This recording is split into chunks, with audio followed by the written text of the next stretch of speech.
Trigger warning. This episode contains a non-graphic tale depicting the murder of children and suicide. Welcome to our weird world, where each week we gather around the bonfire to uncover the world's most fascinating legends and mysteries. Tonight, we bring you the chilling tale of La Llorona. So sit back, relax, and let the flames of our campfire guide you through the shadows of the unknown. In the heart of Mexico, nestled between lush green valleys and winding rivers, lay a village rich with traditions and folklore. This village, though small, was brimming with stories passed down through the generations, tales of heroes, monsters, and love. Among these stories, none was as chilling or as heartbreaking as the legend of La Llorona, the weeping woman. Maria was born to a humble family in this very village. She was the youngest of 3 children, and even from a young age, her beauty was noted by all who saw her. Her hair was as dark as the raven's wing, and her eyes a deep soulful brown, seeming to hold the mysteries of the universe within them. As she grew, her beauty became only more pronounced, and she garnered the attention of many suitors from nearby villages and even far-off towns. But Maria was not just a beautiful face. She was kind-hearted, gentle, and wise beyond her years. She had a laughter that was infectious and a smile that could light up the darkest room.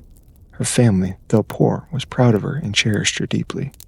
Maria spent her days helping her family with chores, weaving beautiful fabrics, and occasionally participating in village festivities where she was the center of attention. One fateful day, a wealthy nobleman named Don Antonio rode into the village. He was a man of striking appearance with broad shoulders, piercing blue eyes, and an air of confidence that made him seem almost larger than life. Don Antonio came from a lineage of wealth and power, and his family owned vast lands and haciendas. When Don Antonio first laid eyes on Maria, he was instantly smitten. He had never seen such beauty and grace in any woman before. Determined to win her heart, he began to court her with all the fervor and passion of a man used to getting what he wanted. He sent her lavish gifts, serenaded her with musicians, and whispered sweet promises of a life filled with luxury and love. Maria, who had always dreamed of a love that transcended the ordinary, found herself captivated by his attention. His charm, wealth, and the romantic gestures were all hard to resist.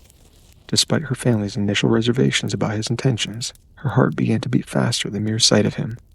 After a few months of courtship, they were married in a grand ceremony that became the talk of the village. Maria moved into his grand hacienda, which overlooked a nearby village. The house was a marvel of architecture, with sprawling gardens, fountains, and rooms filled with treasures from around the world. For a time, they had lived a life that seemed to come straight out of a fairy tale. She and Don Antonio were the epitome of happiness, and soon they were blessed with 2 beautiful children, a boy and a girl. Maria devoted herself to her children, raising them with the same love and kindness she had always known growing up. She spent her days teaching them to read, telling them stories of their ancestors, and playing with them in the vast gardens of the hacienda. Her heart swelled with pride and happiness as she watched them grow. However, the blissful days did not last forever. Her husband's business dealings required him to travel frequently, and he began to spend more and more time away from home.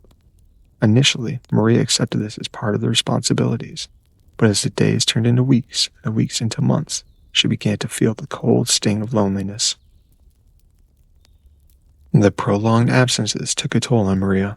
The vibrant, joyous woman she once was began to wither under the weight of the solitude. Her children's laughter was the only thing that kept her spirits up, but even that could not fill the void left by her husband's absence. One day, as Maria was walking through the village market, she overheard whispers that shattered her already fragile heart. It seems her husband had been seen in the company of another woman, a young and beautiful lady from a wealthy family. The villagers spoke of how he seemed utterly enamored with her, spending his days and nights in her company. Maria's world came crashing down. The man she had given her heart to, the father of her children, had betrayed her. The pain of his infidelity was unbearable. She confronted him when he finally returned home, but his response was cold and dismissive. He admitted to the affair without remorse and declared that he intended to marry the other woman, leaving Maria and their children behind. Betrayed and heartbroken, Maria's sorrow turned into a dark and consuming madness. The once gentle and loving mother became a shadow of her former self, her eyes hollow and her laughter replaced by weeping. She began to withdraw from her children, her mind unraveling with each passing day. One fateful evening, as the sun dipped below the horizon and the sky turned a deep shade of purple, Maria reached a breaking point. In a moment of utter despair and madness, she led her children to the river that flowed near their home. The river had always been a place of solitude for her, a place where she had found peace and clarity. But on this night, it became the setting for an unspeakable tragedy. With tears streaming down her face, Maria looked at her children one last time. In her madness, she believed the only way to free herself and her children from the pain of betrayal was through death. She drowned her children in the cold, unforgiving waters of the river, their cries mingling with her own anguished wails. As the realization of what she had done dawned on her, Maria was overcome with horror and regret. She wandered along the riverbank, crying out for her children, her voice echoing through the night. "Mijos, mijos," she cried, her voice filled with unbearable sorrow. Unable to bear the guilt and torment, Maria threw herself into the river, joining her children in death. Death, however, did not bring Maria the peace she had sought. Instead, she was condemned to wander the earth for all eternity, searching for her lost children. Her spirit became known as La Llorona, the weeping woman. Dressed in a flowing white gown, her ghostly figure roams riverbanks and lake shores, her mournful cries piercing the night. The villagers, upon discovering the bodies of Maria and her children, were horrified. The story of her tragic end spread like wildfire, and soon tales of her ghostly presence began to emerge. People claimed to have seen the woman in white, her face a mask of sorrow, walking along the riverbank at night, calling out for her children. As the legend of La Llorona spread, it became a cautionary tale for children and adults alike. Parents would warn their children to stay away from rivers and lakes after dark, lest La Llorona take them, mistaking them for her own. The legend served as a reminder of the devastating power of love and betrayal and the consequences of our actions. While La Llorona is often portrayed as a tragic and vengeful spirit, some versions of the legend offer a glimmer of hope and redemption. These versions suggest that La Llorona's soul can find peace if she is able to atone for her actions and find her lost children. One such version of the story tells of a healer who encounters La Llorona during the journey in the countryside. The healer, a wise and compassionate woman, is moved by La Llorona's sorrow and decides to help her find peace. She performs a ritual to summon the spirits of La Llorona's children, guiding them back to their mother for forgiveness and atonement. In this version, La Llorona is finally reunited with her children, and her cries of anguish turn to tears of joy. She is able to find peace and move on to the afterlife, her spirit no longer bound to the earthly realm.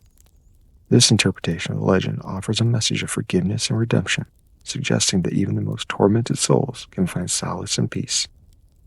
As we finish up this week's tale, La Llorona's cries continue to echo through the ages, a ghostly lament that haunts the hearts of those who hear it. Her story is a timeless tale, forever etched into the fabric of Mexican folklore and culture. As long as her story is told, La Llorona will live on. Her sorrowful wails are a reminder of the power of love and the enduring nature of human suffering. As we leave you here, remember, the legends of our weird world are boundless.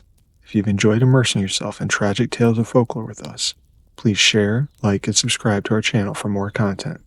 Your support enables us to uncover the hidden tales that dwell in the shadows. Until next time, stay curious and beware the haunting wails in the darkness. As we come to the end of this week's tale, remember, the legends of our weird world are boundless. If you've enjoyed immersing yourself in this dark fairy tale, please share, like, and subscribe to our channel for more enchanting content. Your support enables us to uncover the hidden tales that dwell in the shadows. Until next time, stay curious and beware of the secrets that lurk in the darkness.